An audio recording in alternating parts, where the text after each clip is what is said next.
Hello everyone.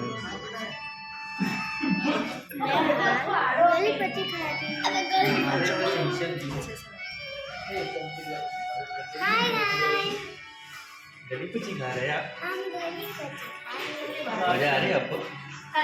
अच्छा, आज तो भाई गली कुची इसकी फेवरेट है भाई, सच में है? आपको मजा आ रही है क्या? ओह, चम्मच से खा रहे हैं भाई, ये तो बहुत फटाफट खा रहे हैं। आराम से भी खा सकते हैं भाई साहब। हेलो, आप क्या खा रहे हैं? गली बच्चे खा रहे हैं? हाँ, आपकी पसंद की है?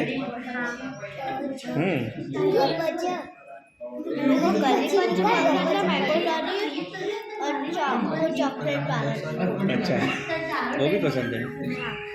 वेरी गुड यार। तो गाइस, આજે અરવા હીરા કહેતા હતા કે અમારે આઈસ્ક્રીમ ખાવી છે, તો આઈસ્ક્રીમ ખાવા લઈને આવેલા છીએ ગાલવમાં। બહુ સારી પ્રોડક્ટ છે ગાલવની, પાલનપુરમાં। તો આજે ગાલવમાં ગલી બચ્ચી ફેમસ છે, તો ગલી બચ્ચી એમને ખાવી હતી તો ખવડાવી દીધી છે। તમે પણ આવી અને ગલી બચ્ચીનો સ્વાદ, ગરમીના દિવસો આવી ગયા છે તો ગરમીના દિવસોમાં ગલી બચ્ચીનો સ્વાદ લઈ શકો છો અને મોજ માણી શકો છો બાળકો સાથે, ફેમિલી સાથે।